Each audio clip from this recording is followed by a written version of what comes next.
بسم اللہ الرحمن الرحیم۔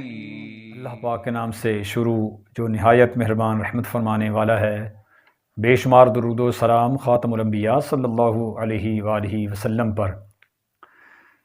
آج ہم تجوید کا ایک اور قاعدہ لے کر حاضر ہوئے ہیں۔ آج کی کلاس کا ہمارا موضوع ہے وقف۔ وقف کسے کہتے ہیں اور اس کو کیسے ادا کیا جاتا ہے، یہ تمام باتیں ہم آج کی ویڈیو میں سیکھنے کی کوشش کریں گے۔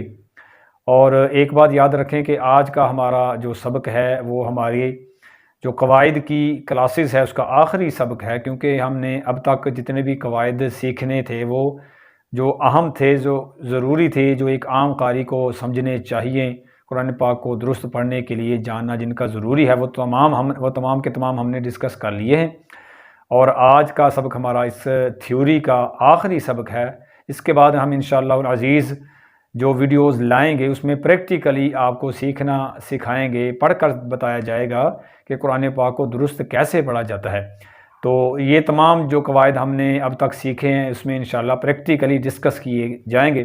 تو آپ سے گزارش ہے کہ ہمارے اس چینل سے جڑے رہیے اور اس کو سبسکرائب کر لیجیے تاکہ مزید آنے والی ویڈیو آپ کو بر وقت مل سکے۔ تو آغاز کرتے ہیں آج کے سبق کا۔ وقف کہتے ہیں، وقف کا مطلب اور معنی ہے کہ ٹھہرنا، رکنا، سٹاپ کرنا۔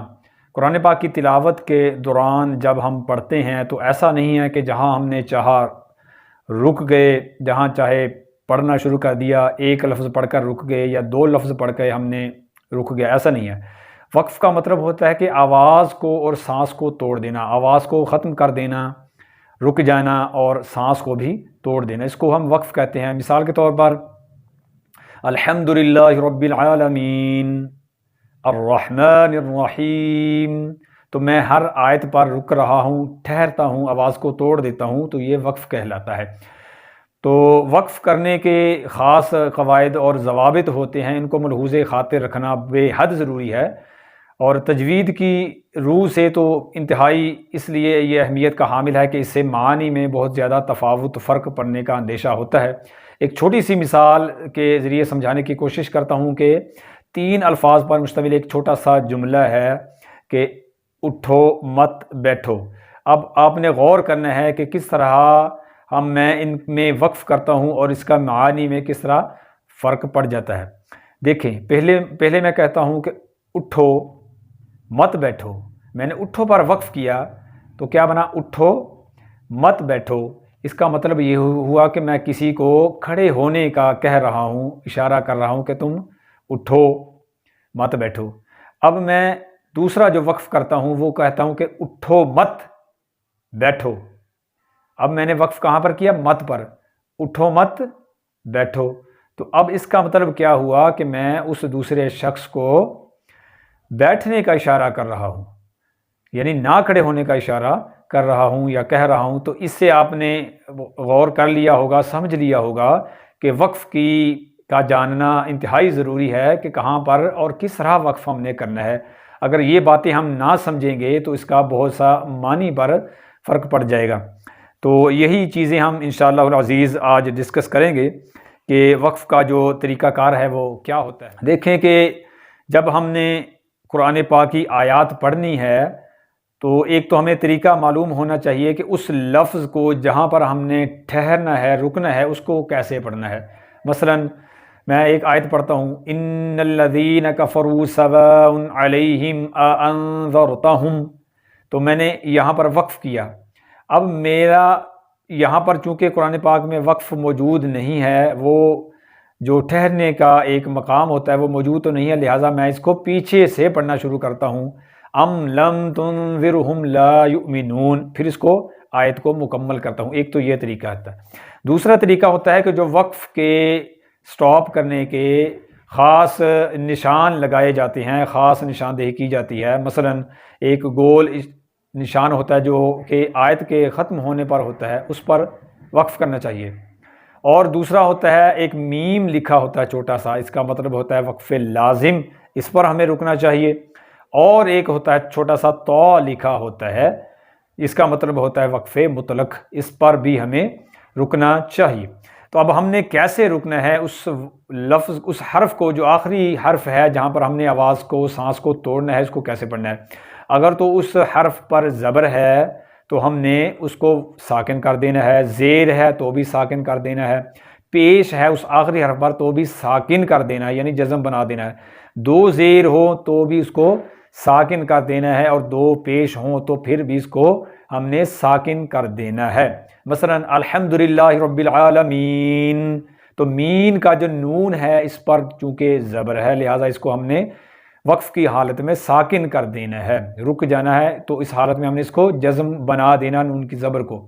الرحمن الرحیم، حیم کی میم کے نیچے زیر ہے تو وقف کی حالت میں حیمی نہیں پڑھیں گے، اس کو حیم پڑھ کر اس جو میم کے نیچے زیر ہے اس کو ہم نے ساکن کر دینا ہے۔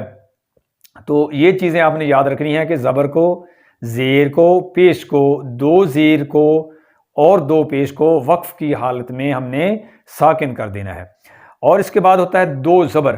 اگر کسی حرف پر وقف کی حالت میں آخر پر دو زبر آ جائے تو وہاں پر اس دو زبر کو ہم نے ایک الف بنا دینا ہے اور ایک الف لمبا کر دینا ہے، یعنی ایک زبر جو ہوگی وہ ختم ہو جائے گی اور ایک زبر برقرار رہے گی، اور اس کو ہم ایک الف کے برابر لمبا کریں گے۔ مثلا نذیرن اگر کہیں پر آئے گا نذیرن تو ہم نے اس کو پڑھنا ہے نذیرا، بشیرن بشیرا، بصیرن بصیرا، حمیدن حمیدا وغیرہ۔ تو یوں ان جو دو زبر ہوگی اس کو ہم نے ایک الف کے برابر لمبا کر کے ایک زبر کو ختم کر دینا ہے اور اس کو ایک الف کے برابر لمبا کر دینا ہے۔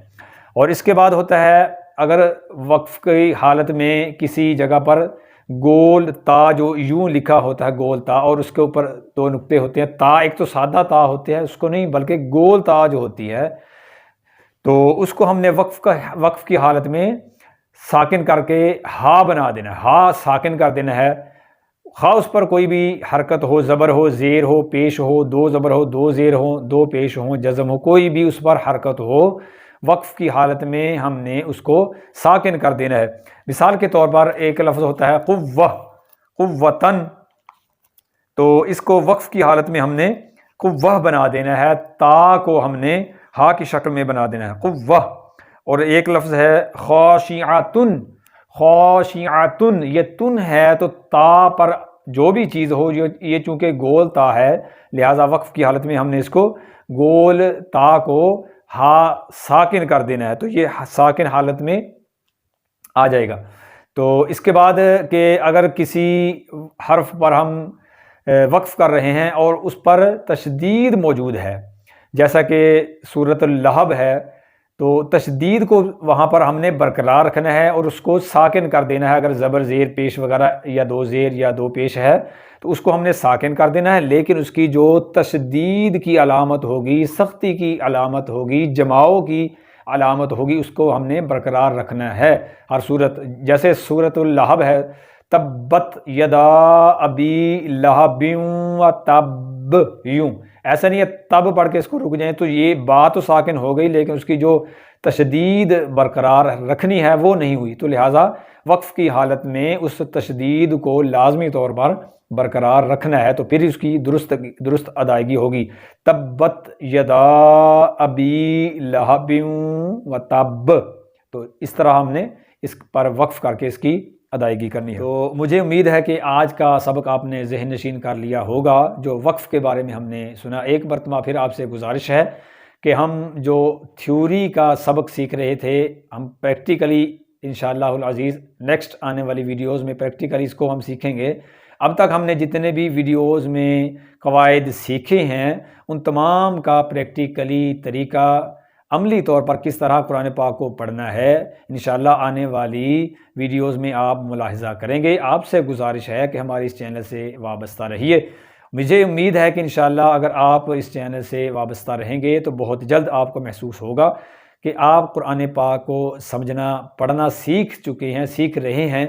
تو جس طرح ہم دیگر چیزوں میں مشغول رہتے ہیں، دیگر چیزوں میں وقت دیتے ہیں، تو آپ سے گزارش ہے کہ اپنی دنیا اور آخرت کے لیے اور اپنے بچوں کے مستقبل کے لیے قرآن پاک کو سیکھیے، قرآن پاک کو درست اگر آپ سیکھیں گے تو ہی اس کو پڑھنے کا فائدہ ہے، اس کو تبھی ہم سمجھ سکتے ہیں کہ قرآن پاک ہم سے کیا تقاضا کر رہا ہے۔ اگر ہم اس کی ادائیگی ہی درست نہیں کریں گے، اس کے الفاظ کی ادائیگی ہمیں نہیں آتی ہوگی، تو ہم اس کو سمجھنے کی طرف کس طرح مائل ہوں گے؟ تو جس طرح ہر بندے کا ایک شعبہ ہوتا ہے، ایک فیلڈ ہوتی ہے، ہماری فیلڈ یہ ہے کہ ہم قرآن پاک کو درست پڑھنا سکھاتے ہیں۔ تو آپ سے گزارش ہے، التماس ہے کہ وقت نکالیے اپنے لیے، اپنے بچوں کے لیے، اپنی فیملی کے لیے، اپنی آخرت کے لیے قرآن پاک کو سیکھیے۔ آج کے لیے اتنا ہی۔ اللہ پاک سے دعا ہے کہ جو ہم نے سیکھا سنا پڑھا اس پر عمل کرنے، اس کو یاد رکھنے اور اسے دوسروں تک پہنچانے کی توفیق عطا فرمائے، آمین، بجاہ خاتم النبی امین صلی اللہ علیہ وآلہ وسلم۔